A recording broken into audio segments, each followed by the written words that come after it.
हम पढ़ेंगे Ezekiel 5 chapter, 6 chapter, 7 chapter. यह एजेकियल की भविष्यवाणी की पुस्तक 5 अध्याय, 6 अध्याय, 7 अध्याय। हम पढ़ेंगे किंग्स जेम्स वर्शन में से, फिर पढ़ेंगे BSI बाइबल में से। पवित्र आत्मा आपके इन वचनों को हम समझने के लिए हमारी सहायता कीजिए। हमारे अंदर से परमेश्वर आप जो चाहते हैं उस अनुसार हमारे जीवन को बनाइए। हम नासरी यीशु के नाम में विनती करते हैं पिता कि आप बढ़े और हम घटे। आपके अलावा हमारा जीवन कोई भी बातों में परमेश्वर व्यर्थ ना जाए। आपके अलावा परमेश्वर पिता हम कोई भी व्यर्थ बातों में अपने समय को बर्बाद ना करें। नासरी यीशु के नाम में हम विनती करते हैं। पवित्र आत्मा हमारी सहायता करो इन वचनों को सीखने के लिए। यीशु नासरी के नाम में मांगते हैं, सुन और कबूल कर। आमीन, आमीन, आमीन। हम Ezekiel 5 chapter, 6 chapter, 7 chapter Kings James Version में से पढ़ेंगे। 5 चैप्टर फर्स्ट वर्स से, and thou son of a man, take thee a sharp knife, take thee a barber's razor, and cause it to pass upon thine head and upon thy beard. Then take the balances to weigh and divide the hair. Thou shalt burn with fire a third part in the midst of the city when the days of the siege are fulfilled, and thou shalt take a third part and smite about it with a knife, and a third part thou shalt scatter in the wind, and I will draw out a sword after them. Thou shalt also take thereof a few in number, and bind them in thy skirts.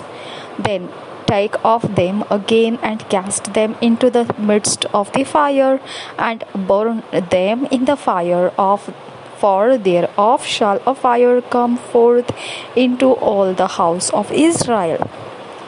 Thus saith the Lord God, this is Jerusalem. I have set it in the midst of the nations and countries that are round about her. And she hath changed my judgments into wickedness more than the nations, and my statutes more than the countries that are round about her. For they have refused my judgments and my statutes, they have not walked in them. Therefore, thus saith the Lord God, because ye multiplied more than the nations that are round about you, and have not walked in my statutes, neither have kept my judgments, neither have done according to the judgments of the nations that are round about you. Therefore, thus saith the Lord God, behold, I, even I am against thee, and will execute judgments in the midst of thee in the sight of the nations. And I will do in thee that which I have not done, and whereunto I will not do any more the like, because of all thine abominations. Therefore the fathers shall eat the sons in the midst of thee, and the sons shall eat their fathers, and I will execute judgments in thee.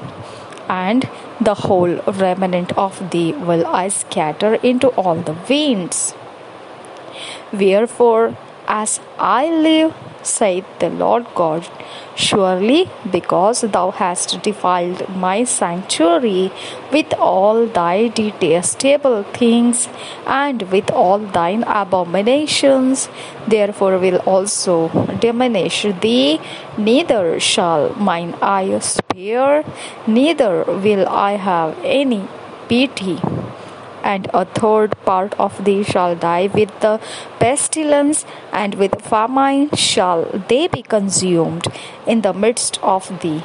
And a third part shall fall by the sword round about thee, and I will scatter a third part into all the winds, and I will draw out a sword after them. Thus shall mine anger be accomplished, and I will cause my fury to rest upon them, and I will be comforted, and they shall know that the Lord have spoken it in my zeal, when I have accomplished my fury in them. Moreover, I will make thee waste and a reproach among the nations that are round about thee in the sight of all that pass by. So it shall be a reproach and a taunt, an instruction and an astonishment unto the nations that are round about thee, when I shall execute judgments in thee in anger and in fury and in furious rebukes. I, the Lord, have spoken it, when I shall send upon them the evil arrows of famine, which shall be for their destruction, and which I will send to destroy you, and I will increase the famine upon you, and will break your staff of bread. So will I send upon you famine and evil beasts, and they shall bereave thee, and pestilence and blood shall pass through thee, and I will bring the sword upon thee. I, the Lord, have spoken it. 6th chapter, 1st verse. And the word of the Lord came unto me, saying, Son of man, set thy face toward the mountains of Israel, and prophesy against them, and say, Ye mountains of Israel, hear the word of the Lord God. Thus saith the Lord God to the mountains, and to the hills, to the rivers, and to the valleys, Behold, I, even I, will bring a sword upon you, and I will destroy your high places. And your altars shall be desolate, and your images shall be broken, and I will cast down your slain men before your idols, and I will lay the dead carcasses of the children of Israel before their idols, and I will scatter your bones round about your altars. In all your dwelling places the cities shall be laid waste, and the high places shall be desolate, that your altars may be laid waste and made desolate, and your idols may be broken and seized, and your images may be cut down, and your works may be abolished. And the slain shall fall in the midst of you, and ye shall know that I am the Lord. Yet will I leave a remnant, that ye may have some that shall escape the sword among the nations, when ye shall be scattered through the countries. And they that escape of you shall remember me among the nations, whither they shall be carried captives, because I am broken with their boorish heart, which hath departed from me, and with their eyes which go a warring after their idols, and they shall lord themselves for the evils which they have committed in all their abominations.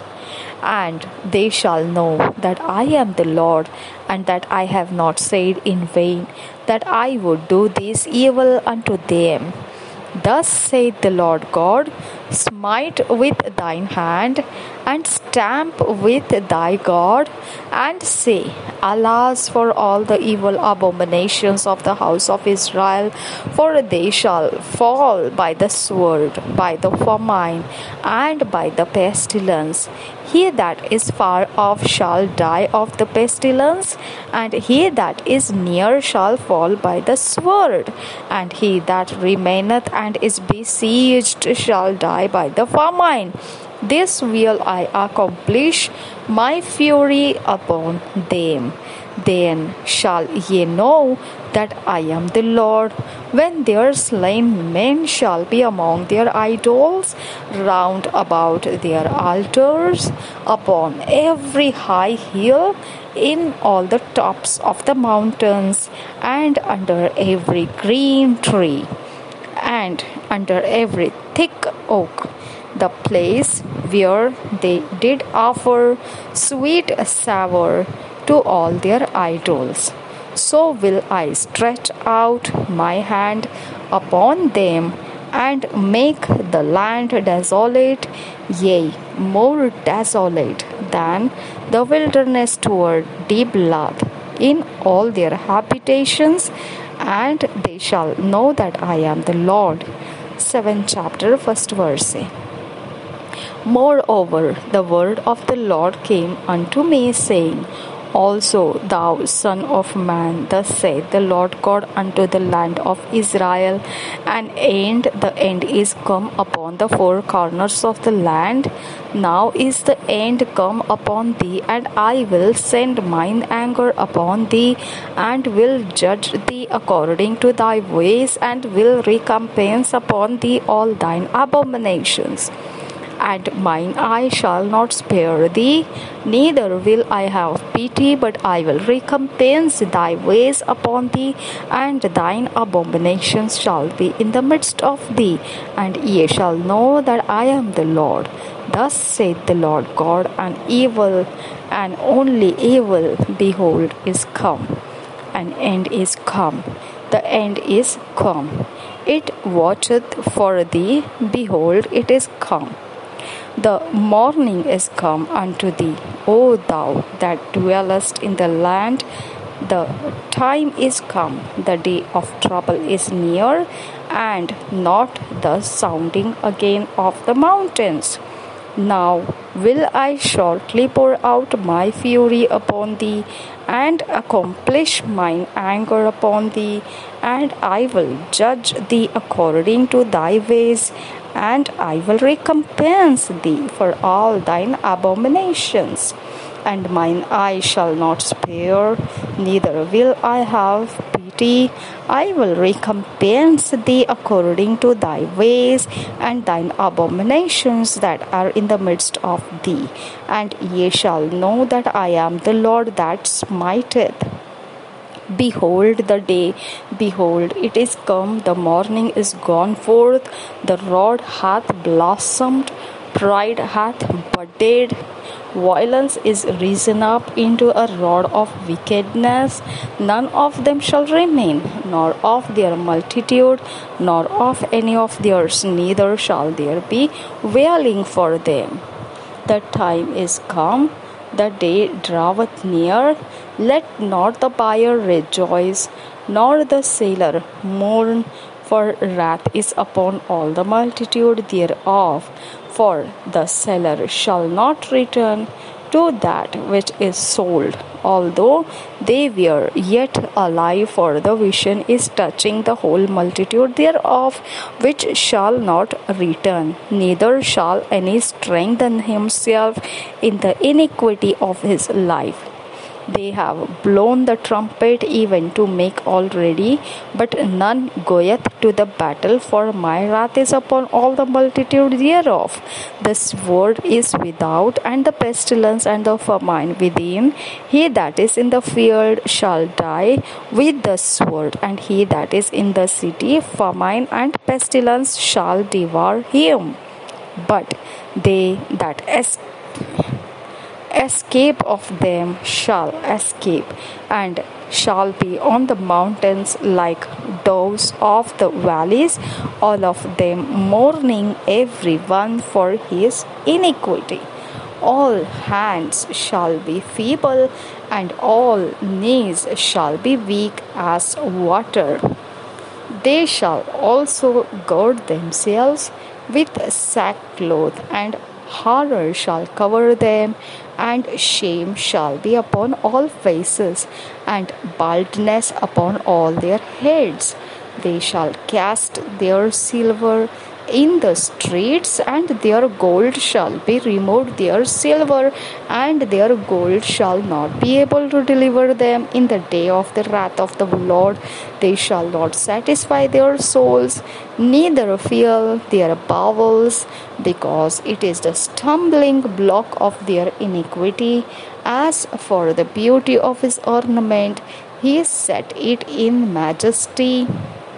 But they made the images of their abominations and of their detestable things therein. Therefore have I set it far from them, and I will give it into the hands of the strangers for a prey, and to the wicked of the earth for a spoil, and they shall pollute it. My face will turn also from them, and they shall pollute my secret place, for the robbers shall enter into it and defile it. Make a chain, for the land is full of bloody crimes, and the city is full of violence. Wherefore I will bring the worst of the heathen, and they shall possess their houses.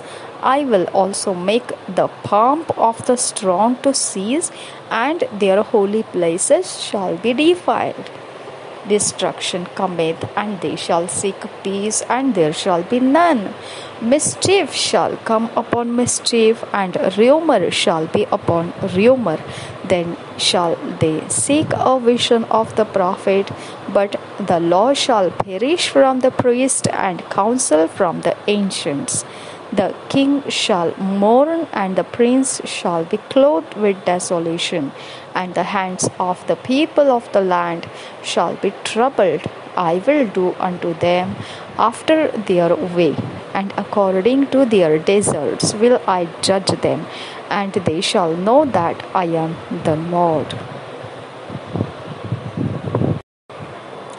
ये एचकेल की भविष्यवाणी 5, 6, 7 अध्याय हम पढ़ेंगे BSI Bible में से। 5 अध्याय पहले वचन से, बाल मुंड कर उसके द्वारा यरूशलेम का विनाश दर्शाना। पहले वचन से, हे मनुष्य के संतान, एक पैनी तलवार ले और उसे नाई के उस तरह के समान काम में लगाकर अपने सिर और दाढ़ी के बाल मुंड डाल।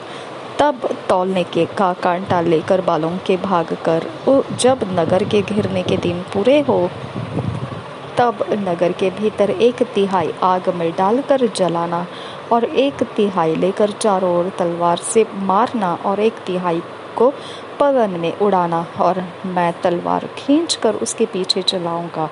तब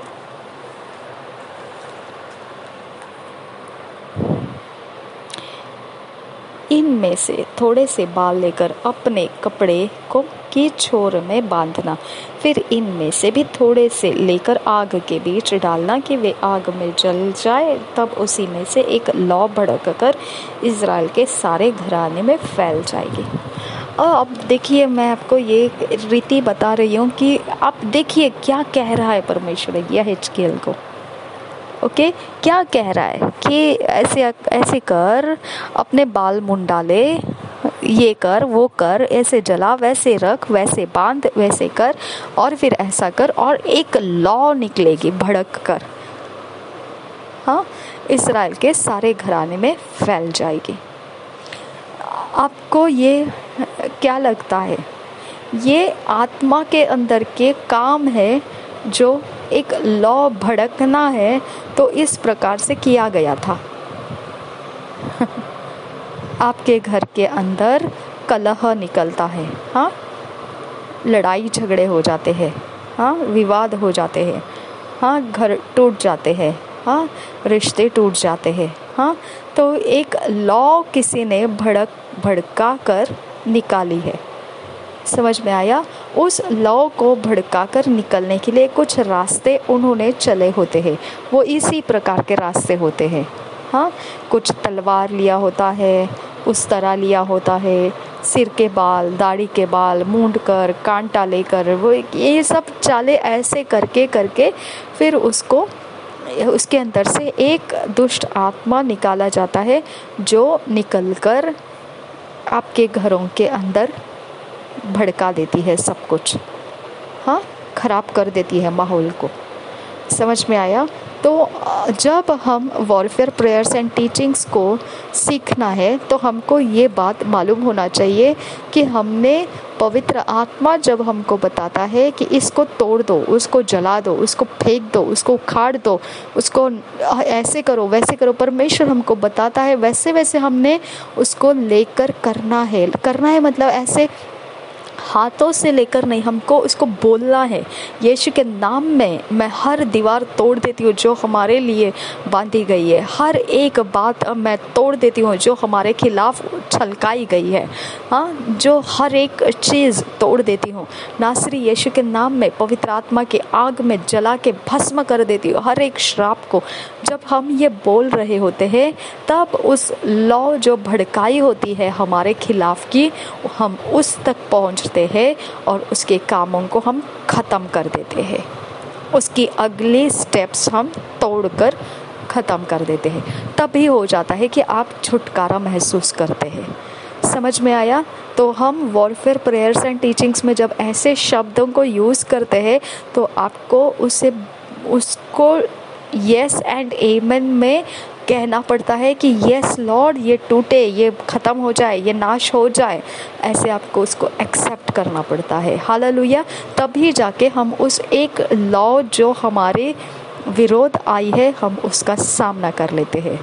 ओके, नहीं तो वो लॉ अपनी जगह में काम करते रहती है, उसका तो हो गया है सब किया कराया, हाँ, अब तो वो सिर्फ काम कर रही है, तो उसका किया कराया भी हमको मिटाना पड़ता है ताकि उस लॉ तक हम पहुंचकर उसको भी उखाड़ सके। हालेलुया!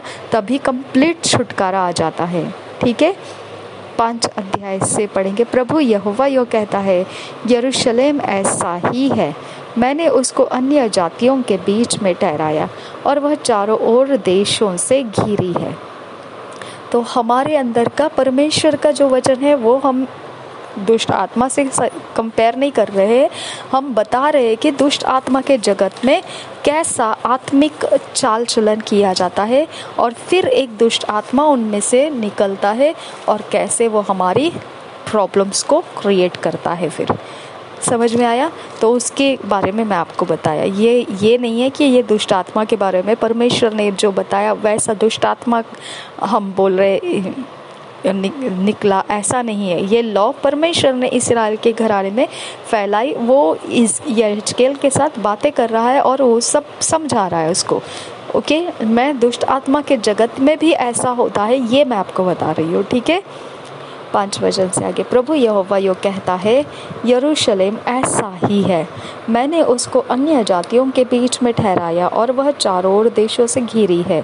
उसने मेरे नियमों के विरुद्ध काम करके अन्य जातियों से अधिक दुष्टता की और मेरे विधियों के विरुद्ध चारों ओर के देशों के लोगों से अधिक बुराई की है, क्योंकि उन्होंने मेरे नियम तुच्छ जाने और वे मेरी विधियों पर नहीं चले।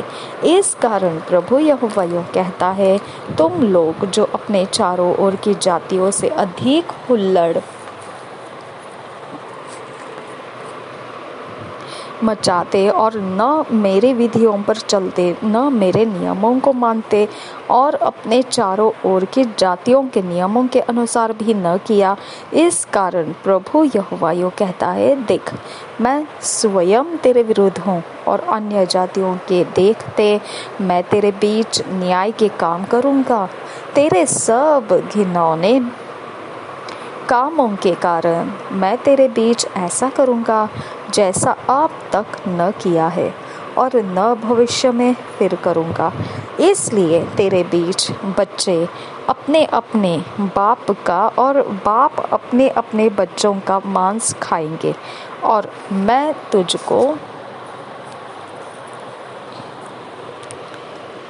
दंड दूंगा और तेरे सब बचे हुओं को चारों ओर तितर बितर करूँगा। इसलिए प्रभु यहोवा की यह वाणी है कि मेरे जीवन की सौगंध, इसलिए कि तूने मेरे पवित्र स्थान को अपनी सारी घिनौनी मूर्तों और सारे घिनौने कामों से अशुद्ध किया है, मैं तुझे घटाऊंगा और तुझ पर दया की दृष्टि न करूंगा और तुझ पर कुछ भी कोमलता न करूंगा।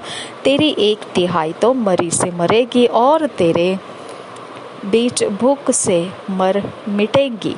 1/3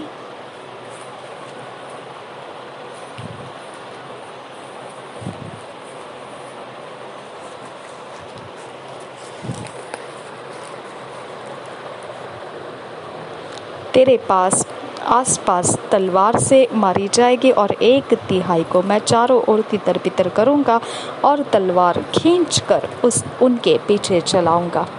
इस प्रकार से मेरा क्रोध शांत होगा और अपनी जलजलाहट उन पर पूरी रीति से भड़का कर मैं शांति पाऊंगा। और जब मैं अपनी जलजलाहट उन पर पूरी रीति से भड़का सकूं, तब वे जान लेंगे कि मुझ यहोवा ही ने जलन में आकर यह कहा है, मैं तुझे तेरे चारों ओर की जातियों के बीच सब आने जाने वालों के देखते हुए उजाड़ूंगा और तेरी नामधराई कराऊंगा।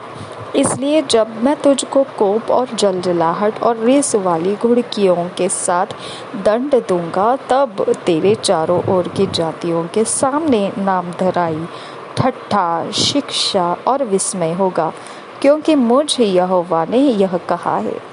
यह उस समय होगा जब मैं उन लोगों का नाश करने के लिए हम तुम पर महंगी के तीखे तीर चलाकर तुम्हारे बीच महंगी बढ़ाऊंगा और तुम्हारे अन्न रूपी आधार को दूर करूंगा। मैं तुम्हारे बीच महंगी और दुष्ट जंतु भेजूंगा जो तुम्हें निसंतान करेंगे, और मरी और खून तुम्हारे बीच चलते रहेंगे और मैं तुम पर तलवार चलवाऊंगा। मुझ यहोवा ने यह कहा है।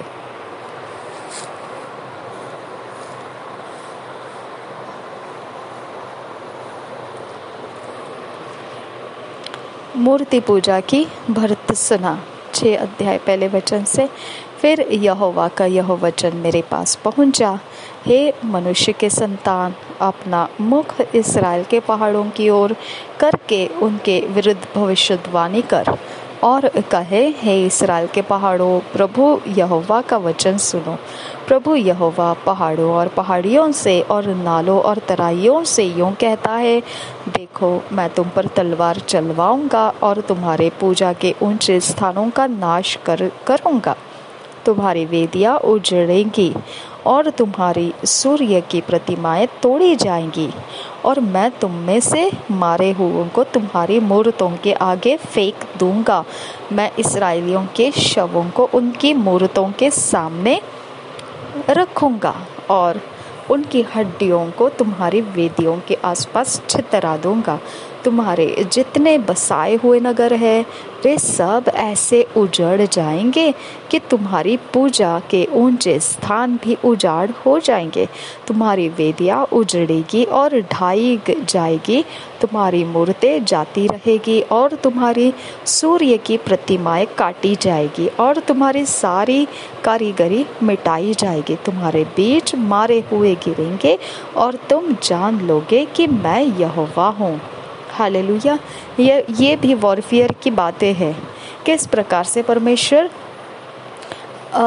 दुष्टता के आत्माओं का नाश करने का रास्ता कैसे चलता है। ओके, 8 वचन से आगे, तो भी मैं कितनों को बचा रखूंगा।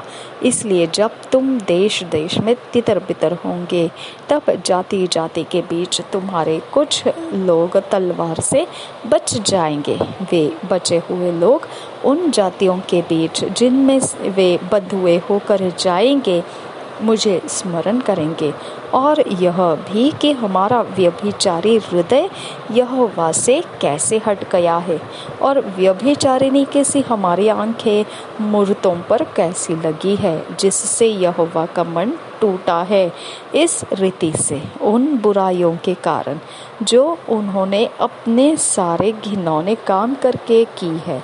वे अपनी दृष्टि में घिनौने ठहरेंगे, तब वे जान लेंगे कि मैं यहोवा हूँ, और उनकी सारी हानि करने की मैंने जो यह कहा है उसे व्यर्थ नहीं कहा। हालेलुया। तो देखो, परमेश्वर भी बोलता है ना। पहले उसने बोला और फिर वैसा हुआ, है ना। तो हम भी प्रार्थना में वॉरफेयर टीचिंग्स के बारे में यही बात है कि हम बोलते हैं और वैसा ही हो जाता है। ठीक है।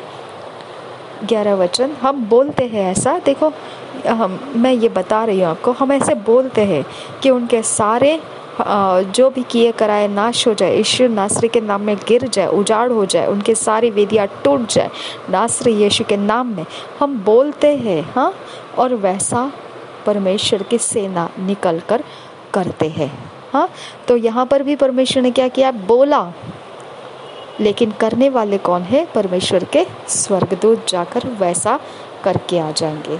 ओके, तो वॉरफेयर में यही होता है कि हम बोलते हैं और वैसा ही परमेश्वर के स्वर्ग की सेना जाकर करते हैं। ठीक है।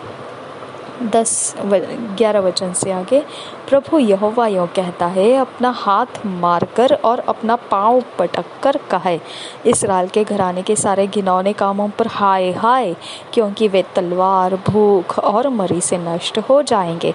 जो दूर हो वह मरी से मरेगा, और जो निकट हो वह तलवार से मार डाला जाएगा, और जो बचकर नगर में रहते हुए घेरा जाए वह भूख से मरेगा। इस भांति मैं अपनी जलजलाहट उन पर पूरी रीति से उतारूंगा, जब हर एक ऊंची पहाड़ी और पहाड़ों की हर एक चोटी पर, और हर एक हरे पेड़ के नीचे, और हर एक घने बांज वृक्ष की छाया में, जहाँ जहाँ वे अपनी सब मूर्तों को सुखदायक सुगंध द्रव्य चढ़ाते हैं, वहाँ उनके मरे हुए लोग अपनी वेदियों के आसपास अपनी मूर्तों के बीच में पड़े रहेंगे। तब तुम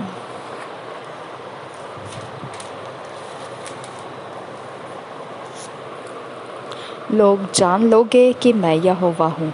मैं अपना हाथ उनके विरुद्ध बढ़ाकर उस देश को सारे घरों समेत जंगल से ले रिबला तक उजाड़ कर दूंगा। तब वे जान लेंगे कि मैं यहोवा हूँ। इस्राएल का दंड निकट है। 7 अध्याय पहले वचन से, फिर यहोवा का यह वचन मेरे पास पहुंचा, हे मनुष्य के संतान, प्रभु यहोवा इस्राएल की भूमि के विषय में यों कहता है कि अंत हुआ, चारों कोनों समेत देश का अंत आ गया है, तेरा अंत भी आ गया, और मैं अपना कोप तुझ पर भड़काकर तेरे चाल चलन के अनुसार तुझे दंड दूंगा, और तेरे सारे घिनौने कामों का फल तुझे दूंगा। मेरी दया दृष्टि तुझ पर न होगी, और न मैं कोमलता करूँगा, और जब तक तेरे घिनौने पाप तुझ में बने रहेंगे, तब तक मैं तेरे चाल चलन का फल तुझे दूंगा। तब तू जान लेगा कि मैं यहोवा हूँ। प्रभु यहोवा यूँ कहता है, विपत्ति है, एक बड़ी विपत्ति है, देखो वह आती है, अंत आ गया है, सब का अंत आया है, वह तेरे विरुद्ध जागा है, देखो वह आता है।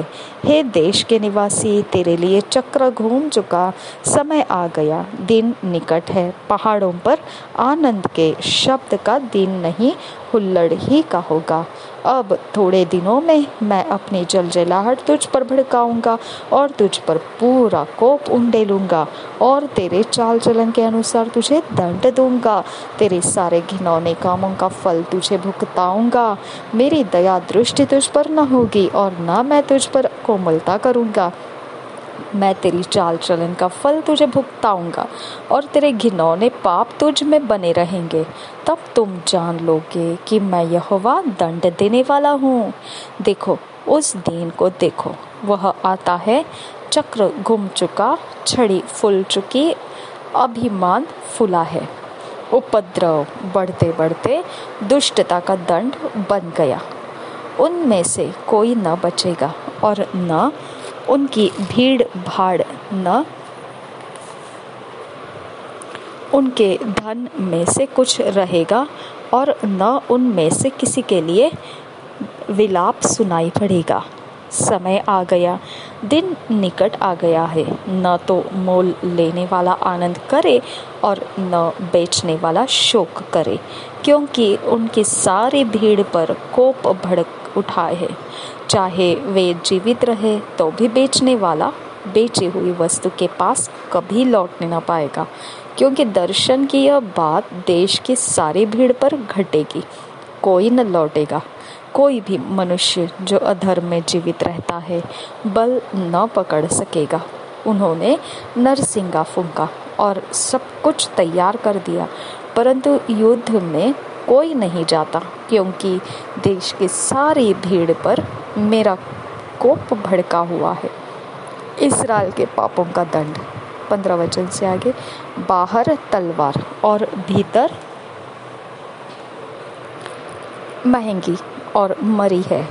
जो मैदान में हो वह तलवार से मारेगा, और जो नगर में हो वह भूख और मरी से मारा जाएगा।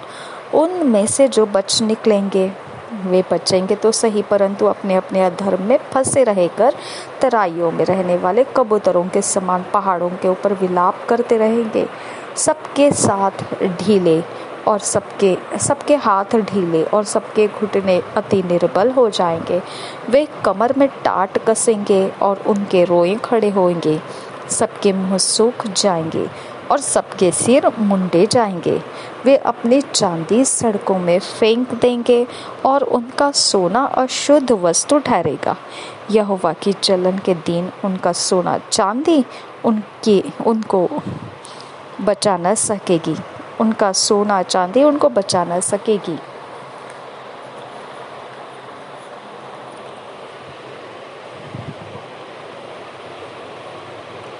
न उससे उनका जी संतुष्ट होगा, न उनके पेट भरेंगे, क्योंकि वह उनके अधर्म के ठोकर का कारण हुआ है। उनका देश जो शोभायमान और शिरोमणि था, उसके विषय में उन्होंने गर्व ही गर्व करके उसमें अपने घृणित वस्तुओं की मूर्तें और घृणित वस्तुएं बना रखी। इस कारण मैंने उसे उनके लिए अशुद्ध वस्तु ठहराया है। मैं उसे लूटने के लिए परदेशियों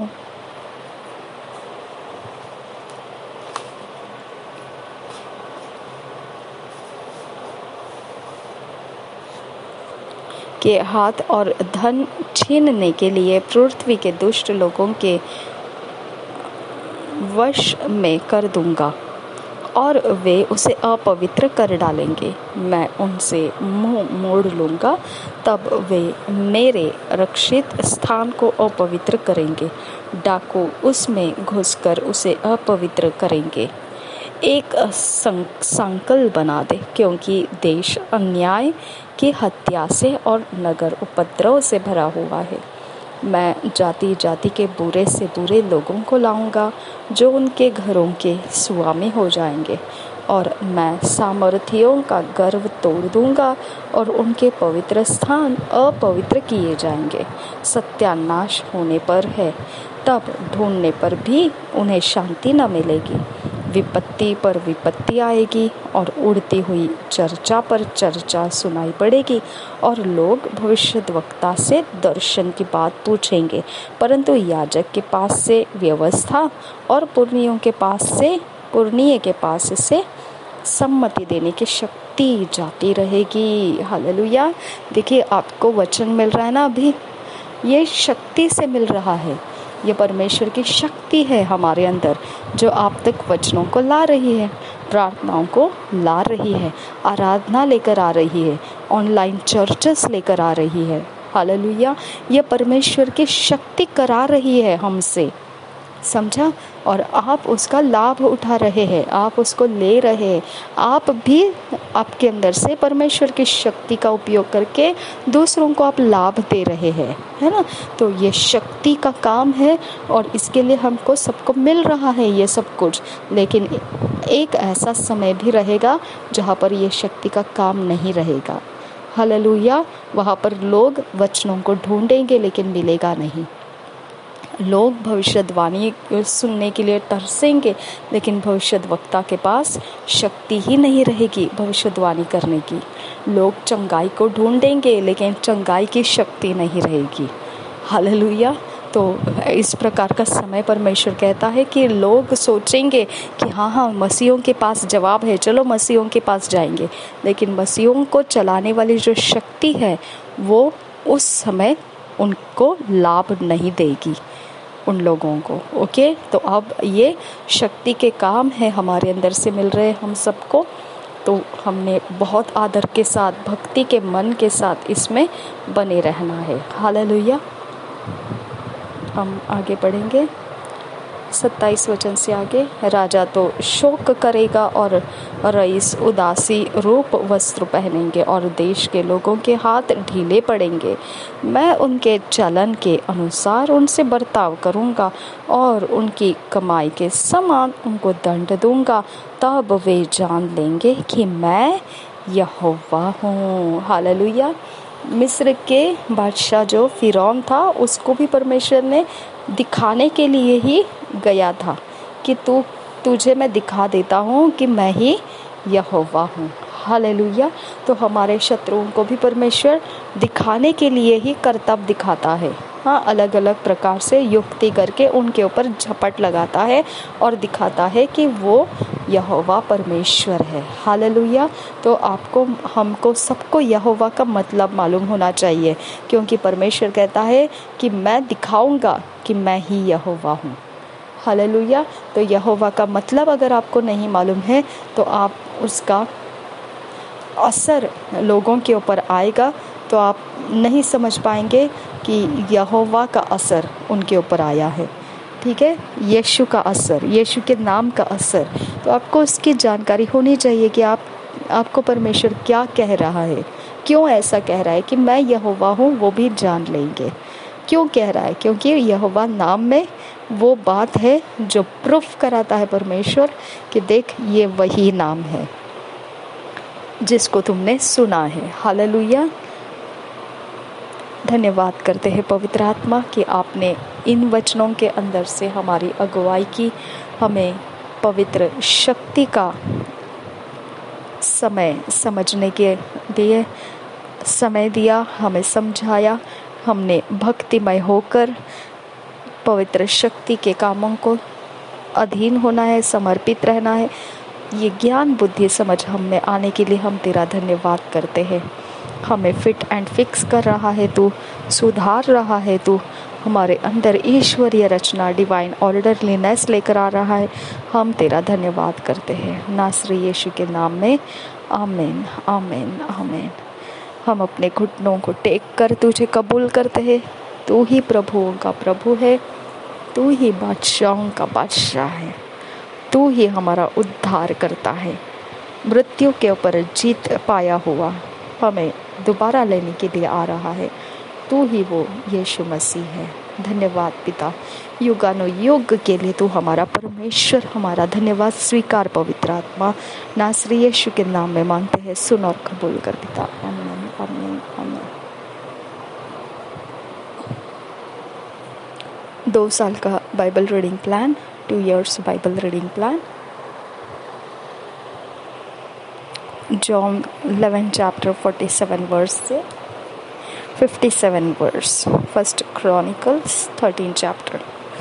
यूहन्ना रचित सुसमाचार 11 अध्याय का 47 से 57 वचन तक और पहले इतिहास की पुस्तक 13 अध्याय। हम अपने व्यक्तिगत समय में, अपने एकांत के समय में इन वचनों को पढ़ेंगे। ये वचन के आधार से परमेश्वर का आत्मा हमको जो सिखाना चाहता है उसके आधार से हमारे जीवन में अज्ञानता हट जाएगी, हम नाश होने से बचाए रखेंगे और फिर हम परमेश्वर के शक्ति के काम करने में भी बड़े कौशल्यता के साथ करेंगे। हालेलुया। इसके लिए हमको परमेश्वर के आत्मा के अधीन रहकर एकांत में बैठकर ये 2 साल का बाइबल रीडिंग प्लान पढ़ना है। ऐसा हमने निश्चय किया, इसीलिए हम ऐसा पढ़ रहे हैं। बाकी आपकी योजना जैसे रहेगी वैसे आप इसे पढ़ सकते हैं। और पवित्र आत्मा निश्चित है कि हमारी सहायता के लिए मौजूद है। हमने निश्चित परमेश्वर के आत्मा का लाभ उठाना है। प्रभु यीशु मसीह हम सब के साथ बना रहे। आमीन, आमीन, आमीन। पवित्र आत्मा हमें फिट एंड फिक्स कर, हमें ईश्वरीय रचना में डिवाइन ऑर्डरलीनेस में लेकर आ। नासरी यीशु के नाम में मांगते हैं, सुन और कबूल कर। आमीन, आमीन, आमीन।